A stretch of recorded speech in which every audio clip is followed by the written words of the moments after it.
heard many stories of people who enter into a deep state of meditation and they forego basic human necessities like thirst and hunger for several months together. But science says that a person can die within 10 days of not drinking water. So can you please explain us how such a state of metabolism can be attained? For this you will have to bend your mind a little bit, because it's not in your textbook like this.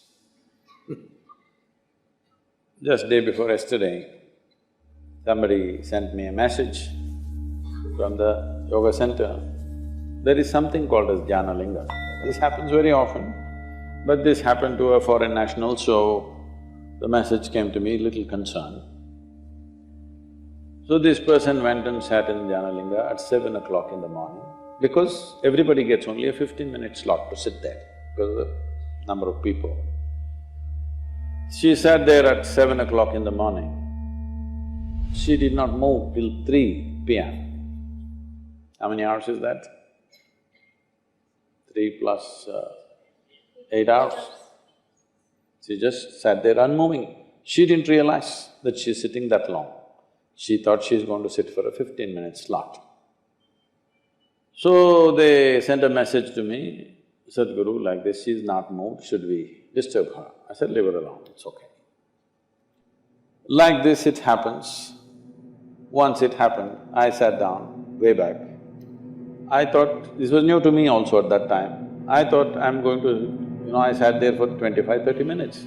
When I opened my eyes, a huge crowd in front of me in a village, garlands around my neck, they're all trying to pull my legs, in India, India being what it is. And the moment I open my eyes, somebody wants to know about his business, somebody wants to know when his daughters will get married, all kinds of things. Then I said, where did all you idiots come from? They say, you've been sitting here for 13 days.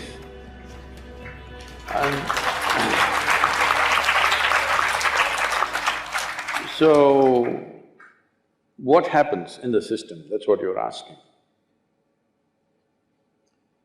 See, right now, I'm speaking.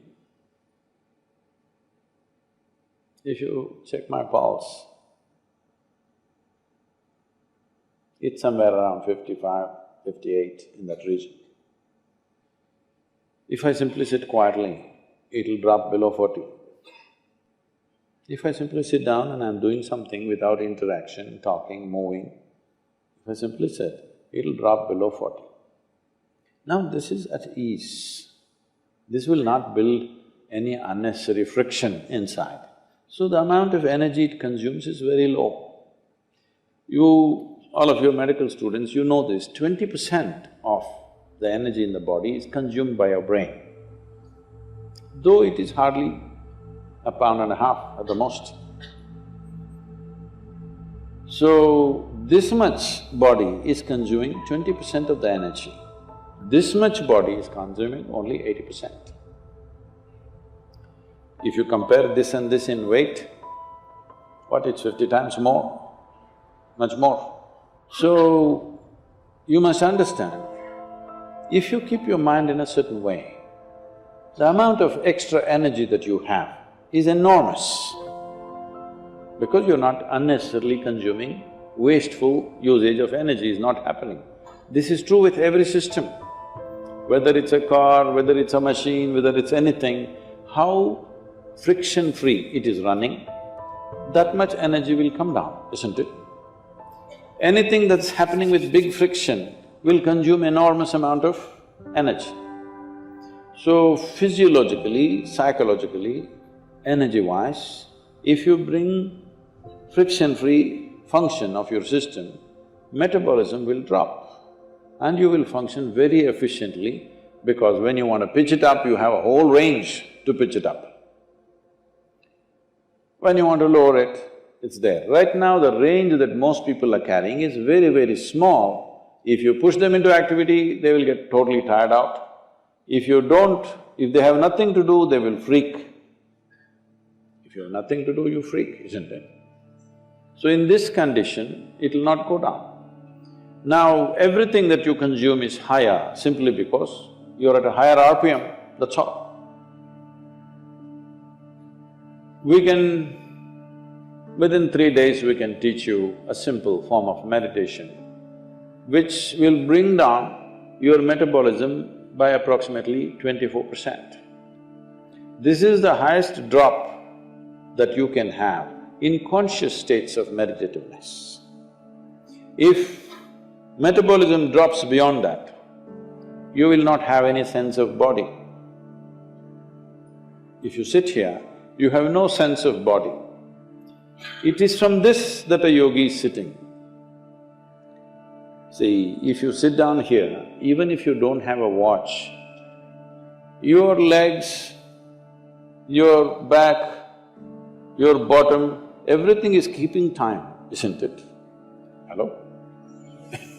You don't need a watch. If you sit here for 3 hours, you know you need to get up. Body knows. So, someone is sitting for hours or days because there is no sense of body. Why there is no sense of body is not only because of drop in metabolism, it is also the intensity of your energy which is not biological energy.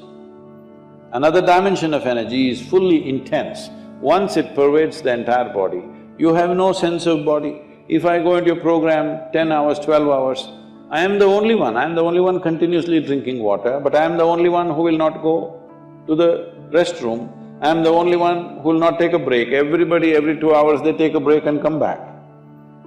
Simply because how identified you are with your physiological process determines these things to start with.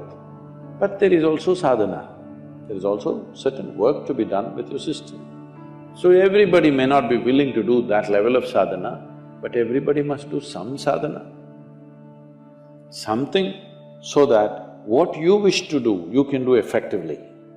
Whatever it is in your life you wish to do, you must be able to do it as well as you can. What the hell you do is not my concern, but whatever the hell you're doing, you must do it well, isn't it? Hello? You must do it well. That's very important for a human being, that we must do it well. So for this, it's very, very important that your own body and your own mind is not an impediment. Your own body and your own mind doesn't trip you all the time. They must be platforms on which you stand. Right now, people have sunk into it. See, this is a platform, it's good. Suppose it lets you sink into it, it's not a good place to sit and talk, isn't it? It's holding us up, so it's nice. Your body, your mind should hold you up all the time. If that happens, your dependence on the outside will come down. And also, water is not always consumed through the mouth. Body consumes water in so many ways. If you activate the system in a certain way, it consumes energy. See, right now you're eating food, drinking water, breathing air, everything for what? To generate energy. But science has clearly proved to you there's enough energy everywhere. So if you're able to take in energy as it is, if you're able to imbibe energy, how is this possible? The word yoga means just this. The word yoga means you're beginning to obliterate the boundaries of your individuality. Right now, this is me, that's you, 100% clear, isn't it? Why? Because you think this body is me, that body is you. This is a clear boundary. My body and your body has a clear boundary. My mind and your mind also largely has a boundary. Here and there we may overlap a little bit. But there is no such thing as my life and your life. Have you ever blown soap bubbles, or were you a serious boy even when you were in school? No. Did you blow soap bubbles? Let's say we sit here and blow soap bubbles. You got this big bubble, I got that big bubble. Now I say, this is my bubble, that little one is yours, this is my bubble. Oop, it went. Now I don't say, this is my air, that is your air. Life is just like this. This is a living cosmos. You captured some, I captured some. How much you capture will determine the significance and the quality of your existence. I want you to understand this clearly. How much of life have you captured will determine this. You may have a big brain, You may have a huge intellect, you may have a lot of knowledge, but you will not still live a significant life. Only if you capture a lot of life, if you're a big bubble, then it's significant. If you have a big body, other people may look at you and say, he's very big, but within you, that'll not be the experience. If you have a big brain, people think, oh, he is very smart, but within you, you will not have a significant life. Only if you capture a huge amount of life within you, then if you sit here, simply if you sit here also, it's too fantastic. When it's like that, whether you open your eyes, close your eyes, whether you do something, you don't do something, it doesn't really make a difference to you. Only then you will live in the world as not being a vested interest, because what you do and do not do, what happens to you and does not happen to you, does not determine the quality of your life. That is when we can really trust you, isn't it? Otherwise we don't know why you're doing the surgery. I mean, these question marks have come, isn't it? Can I tell you a joke?